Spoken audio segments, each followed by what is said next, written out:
Welcome back. Welcome back. So, years ago, when my wife discovered some messages from an emotional affair, I believed my explanation should have settled the matter. The audacity, right? It did not. Because the real injury was not only what I called the relationship, it was the secrecy, the embarrassment, the emotional energy that I had taken outside of our marriage. Yeah, years later, together, of course, we worked with a husband whose wife said everything was over, like completely over. But then he deleted messages. No. She deleted messages rather. She was deleting messages. She was hiding travel details. A protected phone told a different story. So, what should you believe when your husband or your wife, whichever way, says the affair ended, but the secrecy never did? So, today I want to show you how to evaluate the contradiction without becoming passive, without becoming desperate or controlled by suspicion. So I'm going to show you what I call the secrecy-spiral cycle. The secrecy-spiral cycle. Let's do that. Welcome back. If you're wondering, what is this with this new time? Well, that's where I find myself. The secrecy-spiral cycle. The secrecy-spiral cycle that will literally go out of control if you don't do something about it. Okay, and this particular cycle is triggered by secrecy. So you find yourself in a place where you're trying to heal from an affair, but there's secrecy or there's suspected secrecy. Yeah. So, but it's better I show you what it looks like before we get too deep into this, right? So, in secrecy, you have suspicion, you have surveillance. Let's put that on the board real quick. You have suspicion,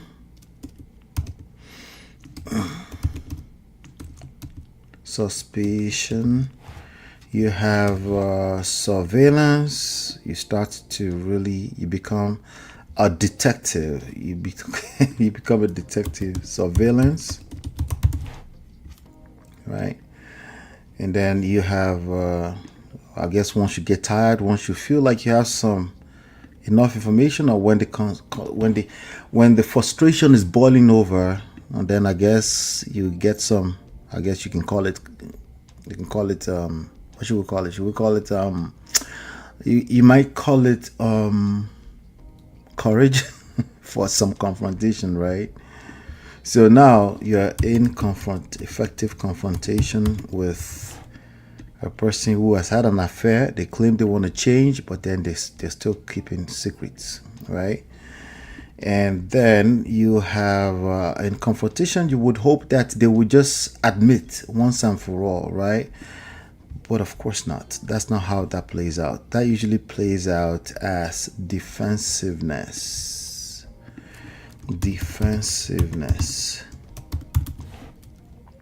Okay. Right.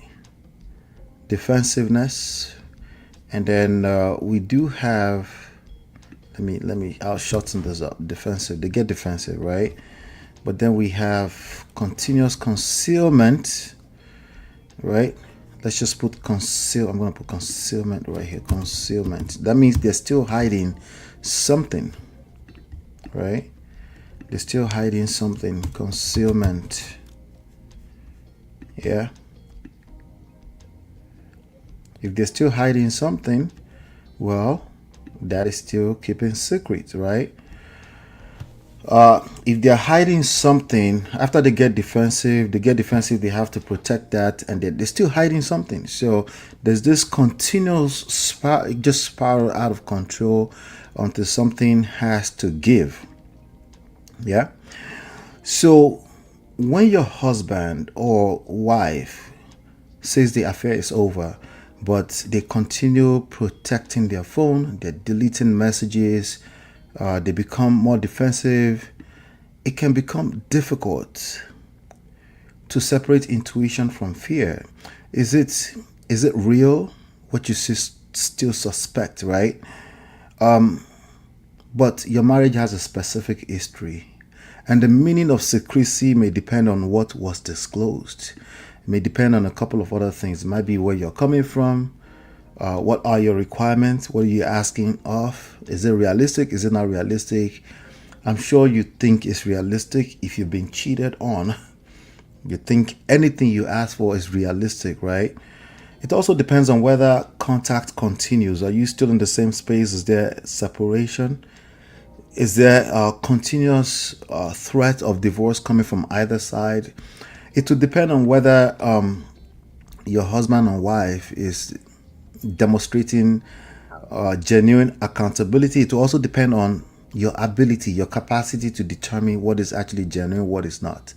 If that's your story, if it sounds like I'm telling your story and you don't have time for the piece by piece I'm about to go through, you can easily just go to www.getmymarriageback.com/discovery, www.getmymarriageback.com/discovery. Discovery. Oh my God, what's happening with my spelling? All right, yeah, discovery. You want to go there and book a private session, okay?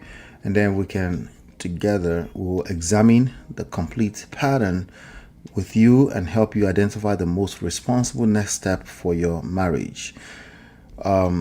So I'm sure you're here because you want to save the marriage, but then you're dealing with a situation where you're ending up in this continuous spiral loop. It just looks like it's going to spiral out of control. It probably will if you don't do something, because it's not sustainable. All right. Now, welcome back. Like I said again, but let's talk about secrecy first. Right. So you're dealing with secrecy, or what you perceive to be secrecy, and you're not sure what is real or what is not real. I'm sorry you're going through this. This got to be difficult. I can only imagine. But you have a triggering behavior here, right? They're keeping secret, or your perception is that they're keeping secrets. And this is eating you up. And, ideally, you would just decide to move on with your life.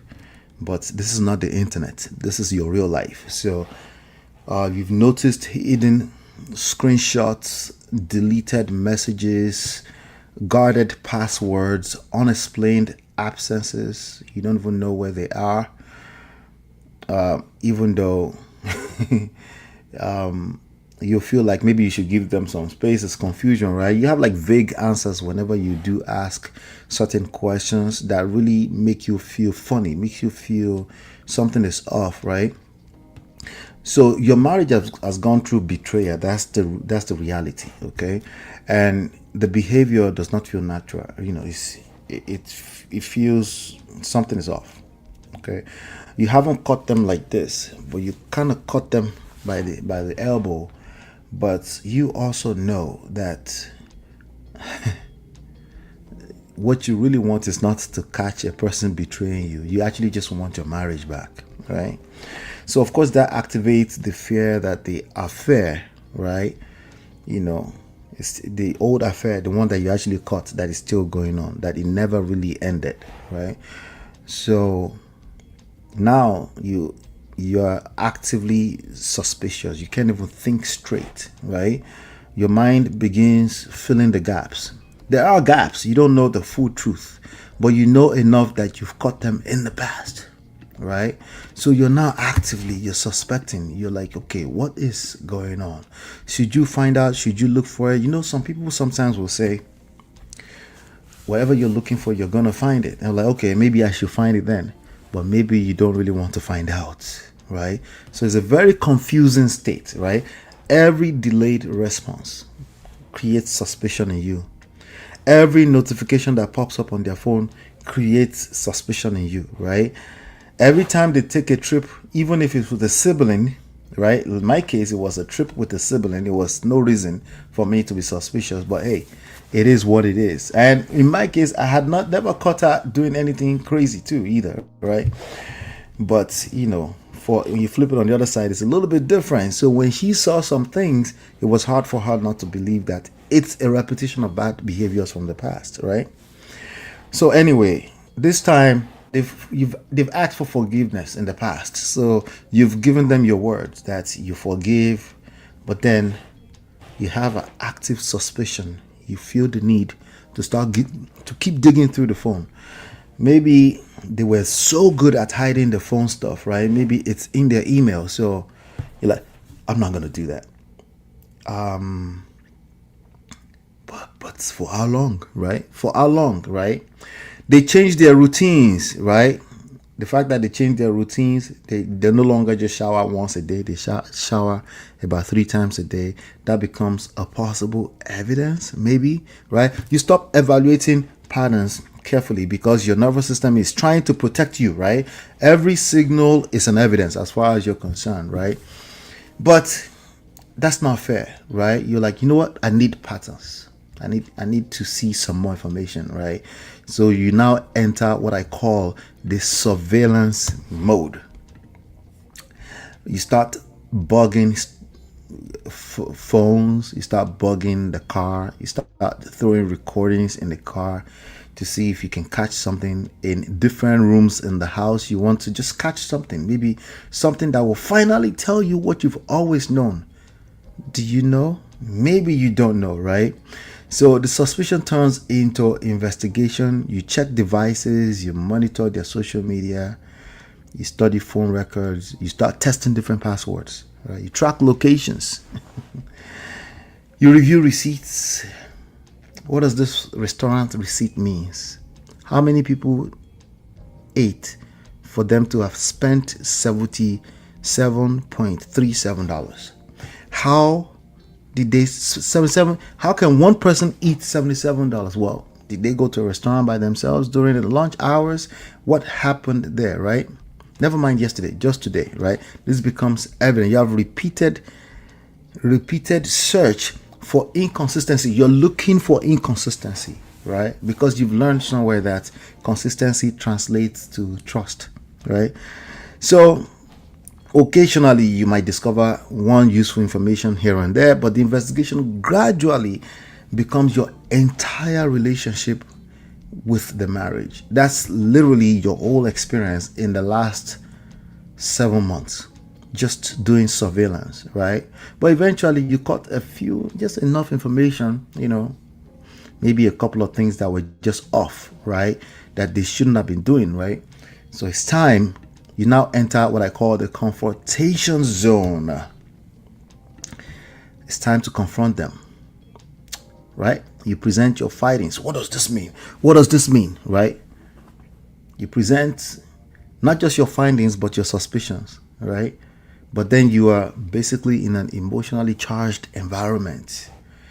And are you really going to get the truth out of them? Is it the truth?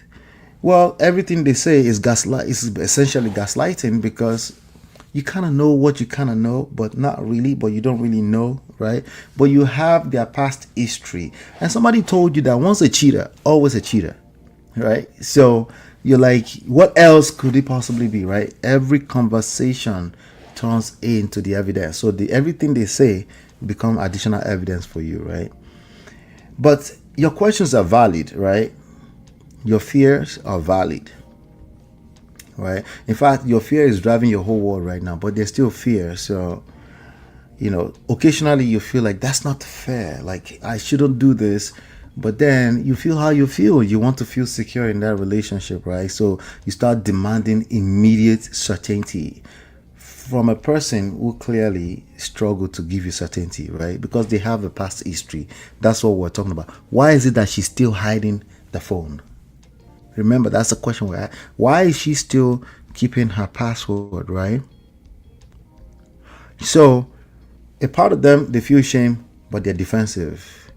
Or maybe they're still doing it. They're dishonest, right? Confused. Who's confused? You're confused.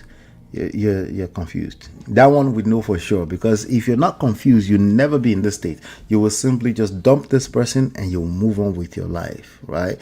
Bottom line is that you're emotionally divided between your past, present, the future. You have the fear of the unknown. Before we go too further, let's talk about defensiveness, right? So your wife protects themselves instead of addressing the underlying issue, right? They get defensive. Why are they being defensive? Maybe because they're lying, or maybe because they know they're still hiding something, or maybe they don't feel safe sharing everything with you like that. What could it possibly be? But the picture I'm painting here is something you're already familiar with.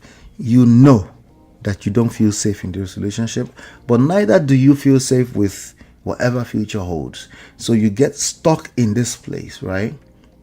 Why? Because they keep minimizing your experience. Like, didn't you say you forgive me yesterday? Right? You didn't you like if you're gonna forgive, right? Let's just move on. Let everybody go their separate way. So it's essentially effectively gaslighting you, right?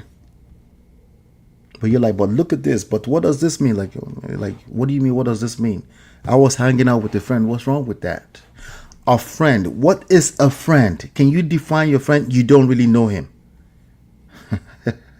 Right? So what do? They turn around, they accuse you of refusing to move forward. Is that what you call gaslighting? Yeah. They insist that all this, your different questions, is just you have trust issues and you need to work on yourself. All right. You would think that, okay, we've confronted this, right? This crazy fight that's going back and forth, right? But really, this type of experience, what it really teaches both people is teaches both of you how to hide. It teaches you to hide even more. It teaches both people to hide more. You want to sneak around and find more stuff, more evidence. They want to protect you, even if they're the cleanest, since there's ever been anybody that ever repent on anything, right? They don't want you to see anything that will trigger you, right? That will trigger you to continue to be more suspicious.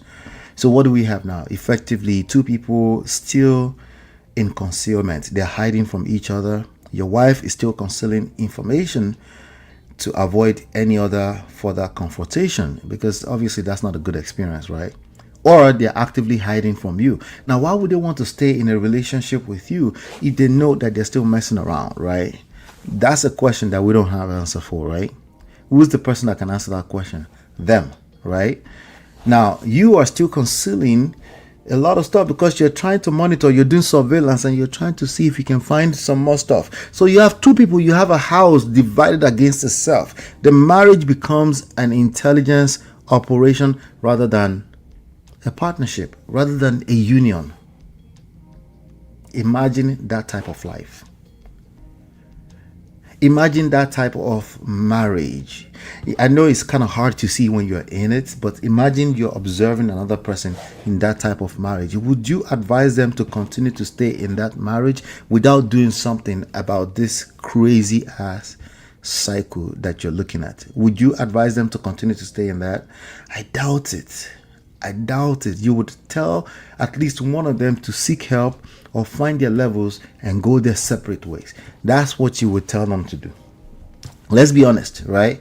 Now, it's easier said than done, right? Because, hey, people are in a marriage. Sometimes children are involved, But now you have this cycle continues to feed on itself. The concealment creates additional secrecy, right? Because you're hiding stuff. Both of you are now hiding, right? Every new secrecy intensifies suspicion on both sides. Suspicion creates more surveillance, right? At least on your part, because you're still surveilling and looking for more evidence.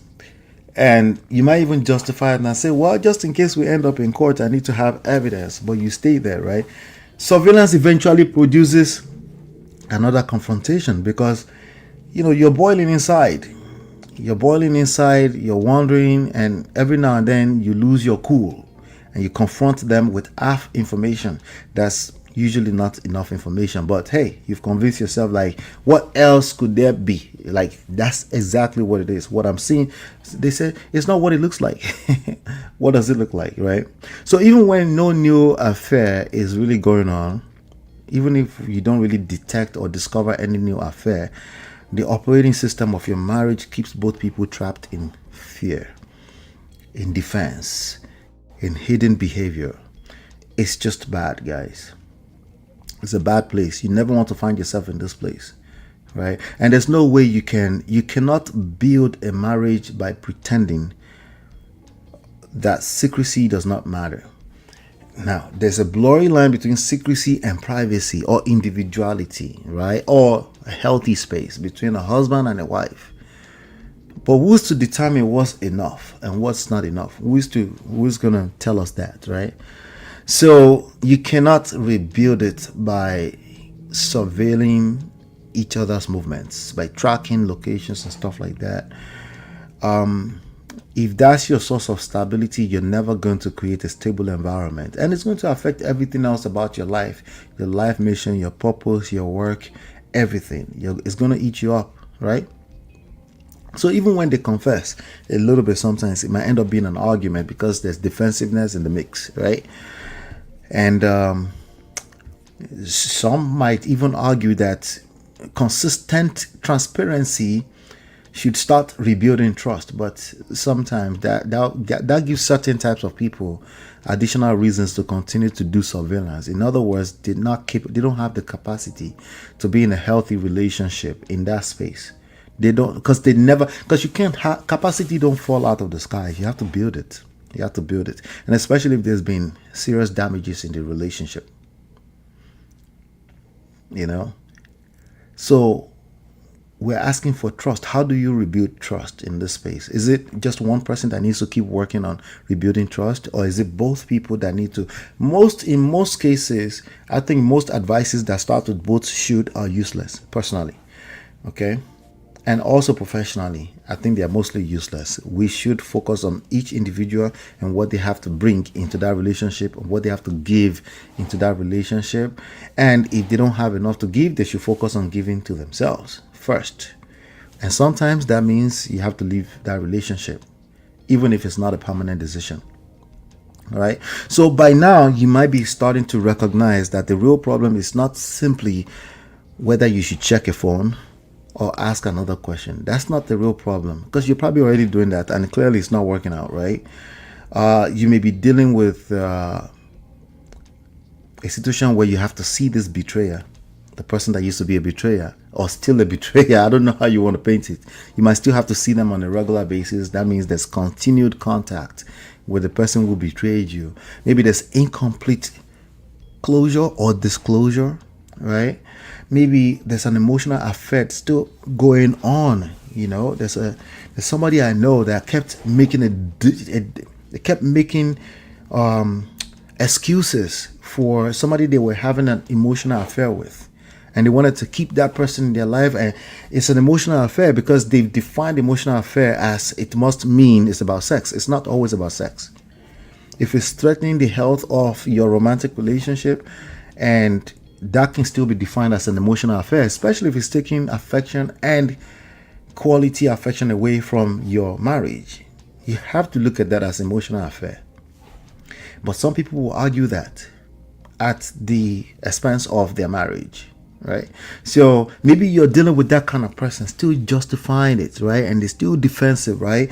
Maybe you're dealing with an actual physical infidelity that never really ended, or you suspect that it never really ended, right? A separation, a wife who wants to benefit from the reconciliation without accepting the responsibility of joining forces together to rebuild trust. You have that sometimes too. Like, they always find a way to manipulate their way out of the conversation, right? So you end up in limbo, right? If this is what you're dealing with, again, I'm sorry you're dealing with that, but there are programs to help you navigate this and exit this crazy spiral cycle. All right, there are programs. You want to go to getmymarriageback.com/discovery and book a private discovery session. If you do that, you will get clarity. Sometimes, all the time, what you need is clarity, because you still have to decide what you have to do, right? And what we'll do in 60 minutes will help you evaluate the behavior without dismissing your concerns, because your concerns are real. Your suspicions are real. Your fears are real, right? But you don't want to allow that fear to control every decision, to control out the rest of your life. That's not a life to live, right? So together we can work together, identify what reconciliation actually looks like in your specific marriage. So yeah, if that's something you're interested in, just go to getmymarriageback.com/discovery right there. Now, I want to show you what I call the credible reconciliation cycle, because that's what this comes down to. You want to fix your marriage, but you also want to make sure that you're not just fixing a broken marriage that turns out to be a broken marriage. You actually want to build a healthy marriage. So let's talk about the credible reconciliation cycle. I'm going to give you a universal roadmap. Okay. Let's see. Credible. Boom. Yeah. So the cycle starts or is triggered by the same trigger. Okay. It's triggered by the same trigger. Secrecy. All right. It's triggered by the same secrecy. Right. So you've encountered, you're traumatized. I guess I can call it trauma, right? From a past affair in your marriage, right? But you've worked on it somehow, some way, somewhat. But recently there's been some funny behavior. So now you're suspecting possible secrecy, right? Or you perceive secrecy. Let's call it secrecy, right? So instead of going in the direction of suspicion or dwelling in suspicion, instead we're going to go in the direction of grounding. I'm going to tell you what that means in a second. Grounding. Okay. Now from grounding, you're building capacity, right? Then you can observe from that place of grounding. Okay. You can observe. So observe is not this active surveillance thing that we talked about earlier, right? It's a little bit different, maybe a whole lot different, right? One is being driven by fear, and this other one is driven by grounding, right? Right. So I'm going to put standards here. Standards. I'm going to explain what that means to you in a second, okay? Walk with me.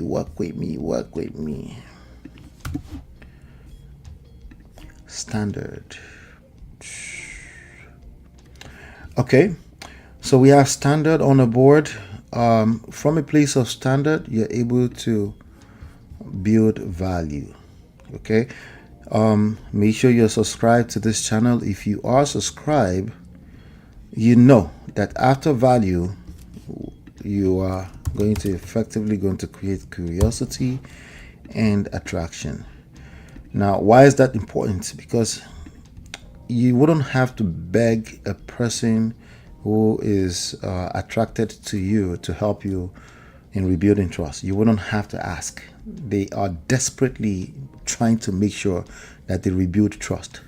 That's a little bit different, right? So I'm going to put curiosity, and then I'm going to put them together with attraction. Okay, they usually come together as a combo. All right, and that helps you build stability. And put that here. All right, that helps people stability.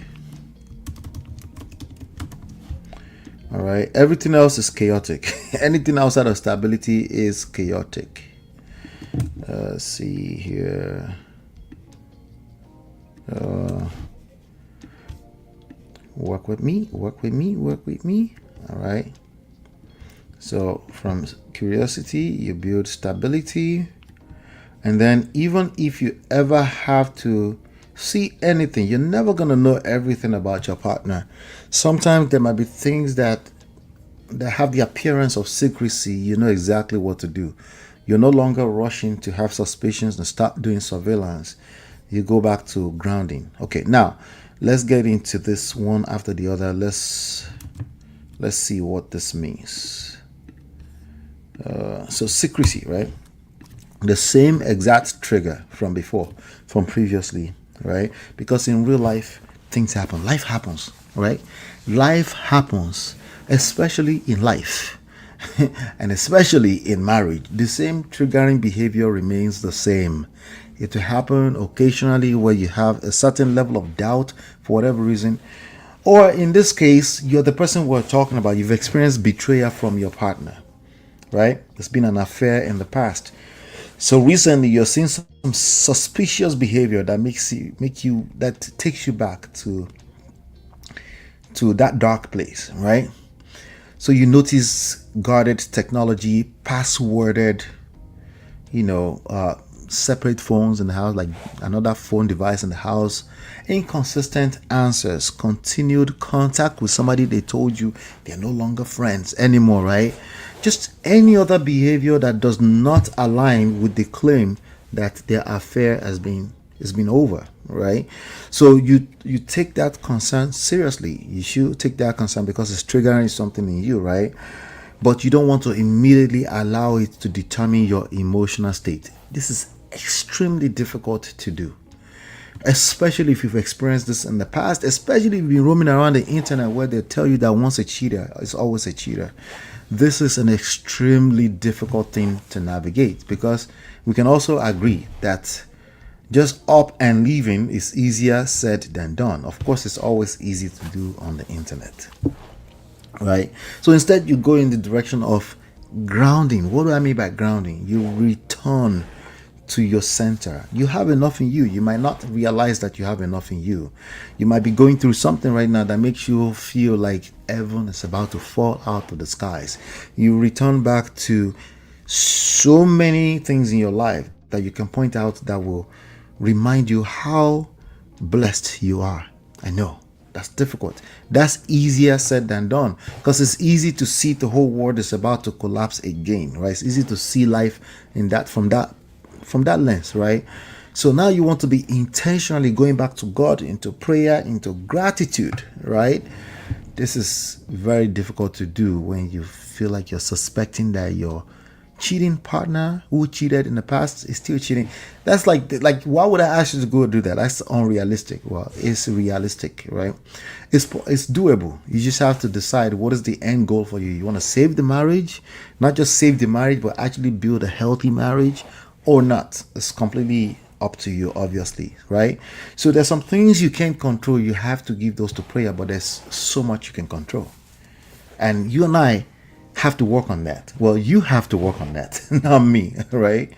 Not me, unless, of course, you want me to help you. But I'm saying you have to work on that, right? You have to work on those things you can control. You have to regulate the choices you make from this point on, because you still have choices to make.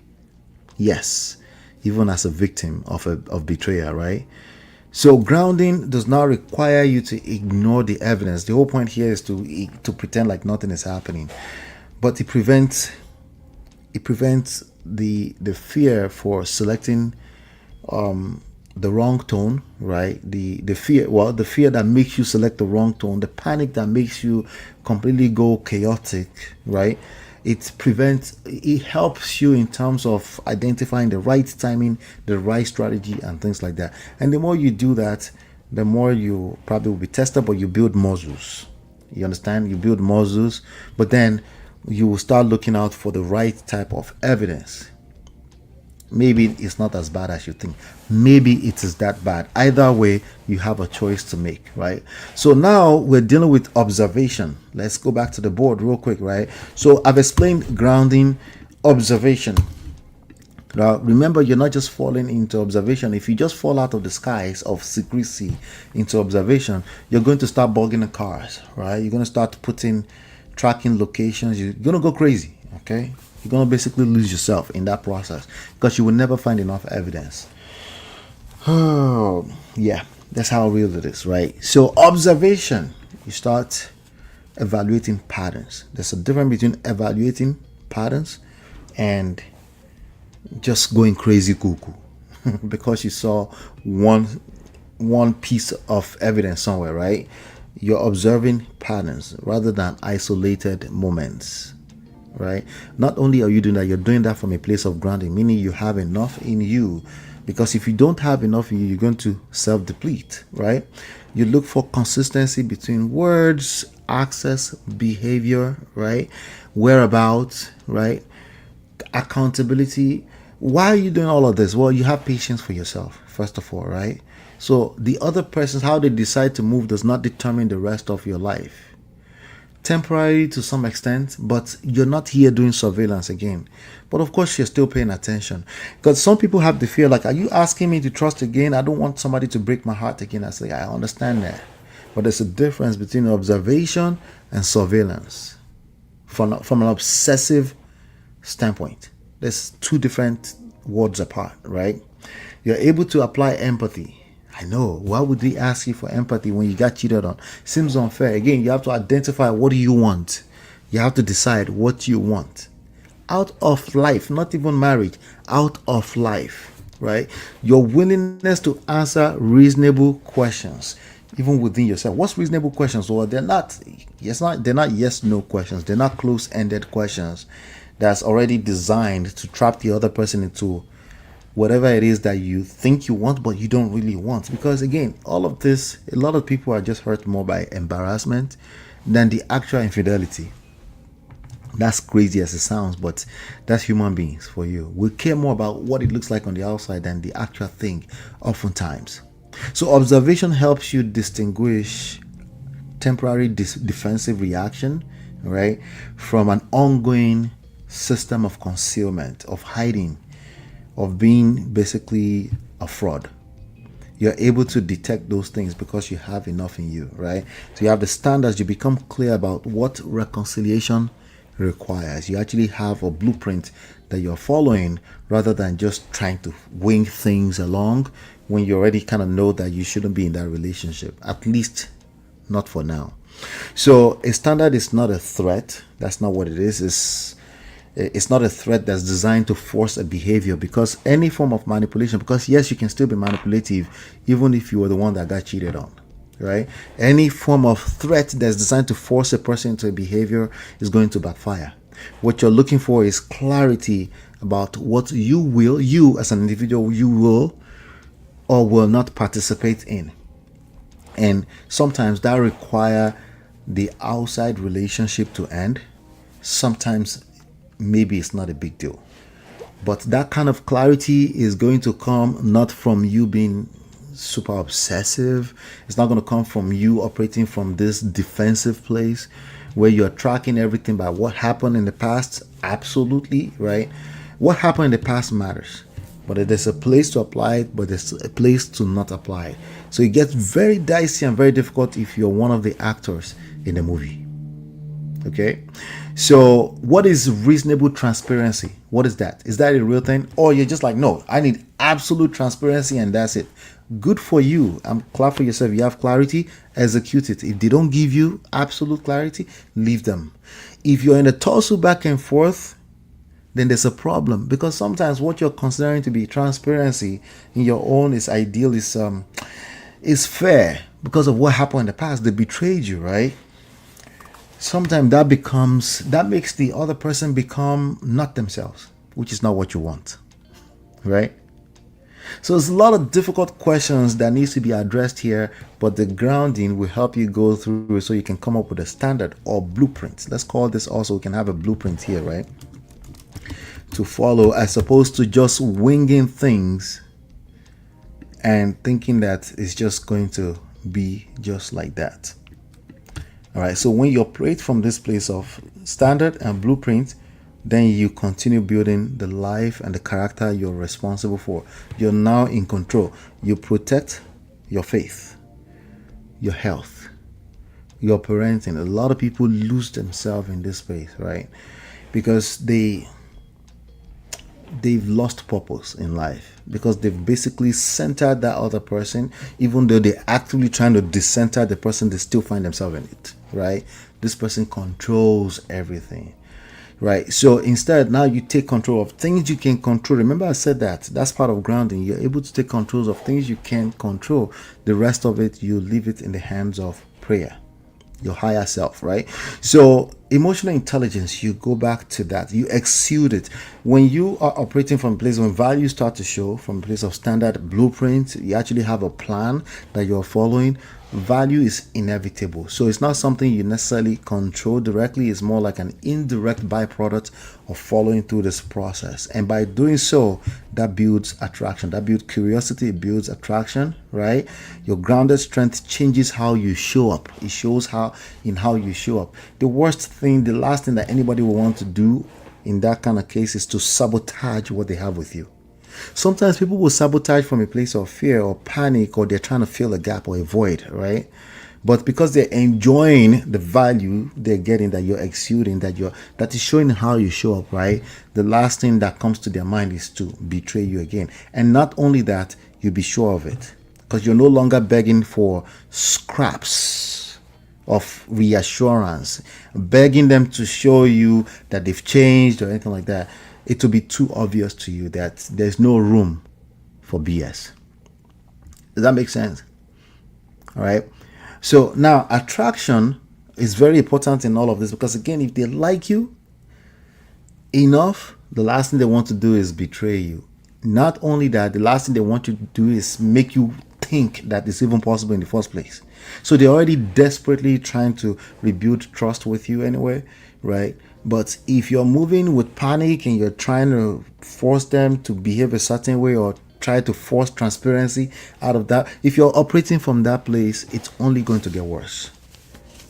Okay, it's only going to get worse. And if you feel like that's unfair because they cheated in the first place, I understand. But that's the reality of what's going to happen. They're going to perform for a little while, but it can only last for so long. Okay, so even if they're not necessarily hiding anything, everything will look like it, right? You will continue to hide. They will continue to conceal and hide because they don't want to hear your mouth. But you're trying to find out assurance. You're trying to get the certainty that you need so desperately. It's going to show in your energy, right? Desperation and policing are no longer dominating your energy when you're when attraction happens. So we still need that, but attraction is not the absence of accountability. It doesn't erase accountability because oftentimes some people they want accountability that they can be sure of, right? So, but anyway, if you can go through this process from value, now you have attraction, curiosity, attraction. Now, eventually, you build what is actually stable, self-sustainable on its own. Why? Because you got yourself back. Self is the source of sustainability. You found yourself. You're no longer depending on them and their reassurance to become yourself, right? You remain consistent, okay, regardless of what is going on, and that helps you create more of what you're looking for. What I'm describing is a lot of confidence involved in that, and it takes healing. If you've been betrayed, if you've been hurt in the past, it takes healing. Whatever healing means to you is a process. Whatever it means to you is nothing overnight. It will require a support system. Okay?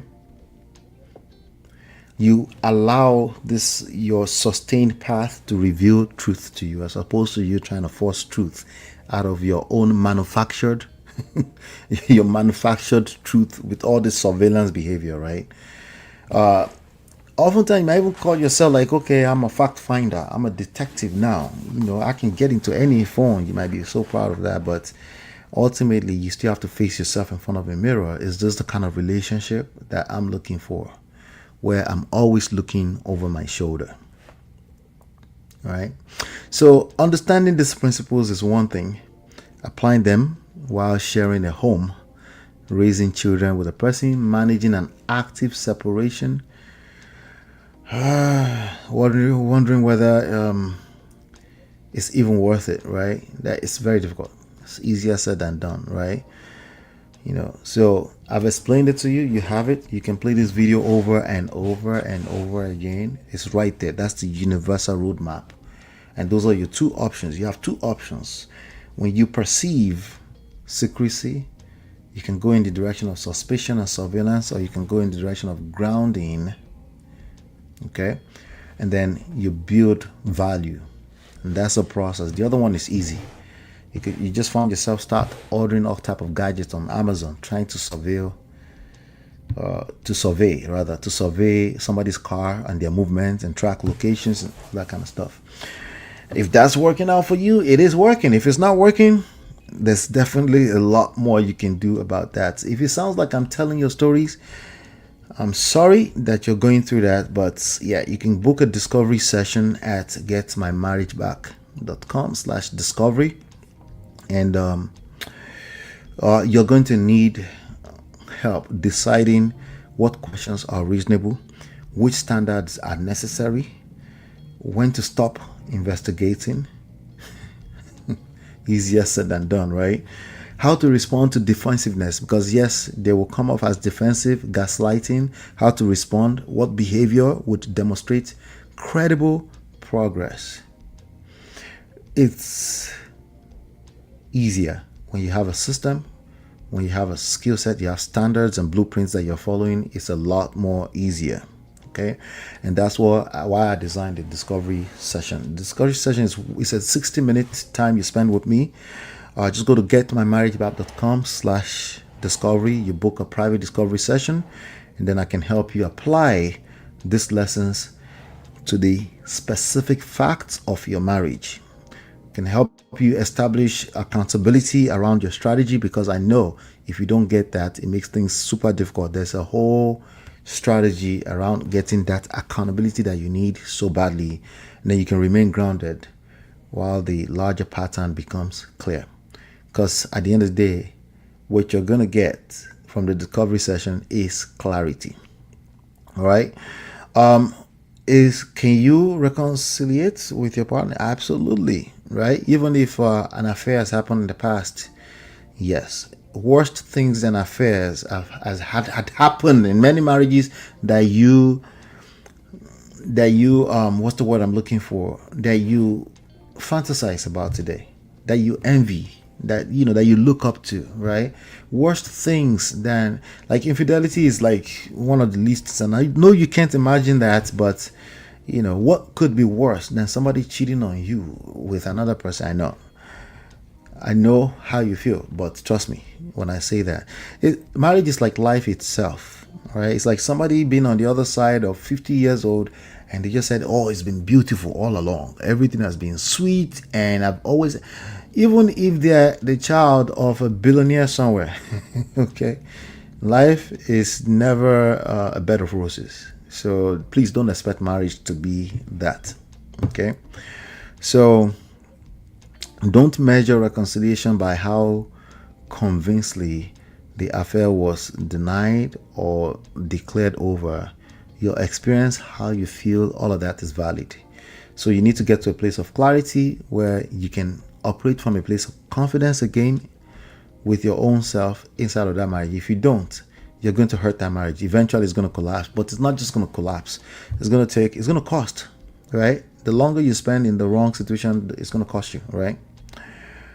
So it's very, very important that you navigate this with care, and navigate it like you actually value the marriage, like actually take into consideration what you stand to lose the longer you stay in a bad relationship, with no clarity, with no confidence, with no love, authentic, right? Then just count, just do like an inventory of what that looks like, what that feels like for you.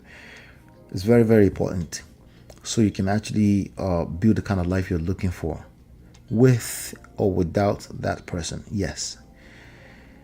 If you want to be with them, then you want to be with them. We just want to make sure that you are building a healthy relationship, because if you don't, it's going to cost you from a place that you probably not paying attention to right now. Okay. But if you're seeing things, that some behaviors that's making you feel like this person is moving funny, then you should pay attention to that. You should pay attention. You should do something about it, right? Do something about it. Have a plan. Have a plan. But I'm telling you right now, the life of surveillance, just monitoring their movements, that there's no way that you're going to sit in front of a mirror and tell yourself that's fun. That is no fun. That is not a life. That's not a marriage you want to stay in. So do something about it. All right. All right. So if today's lesson helped you, I'd appreciate if you would like this video, if you would subscribe and share it with someone who needs it.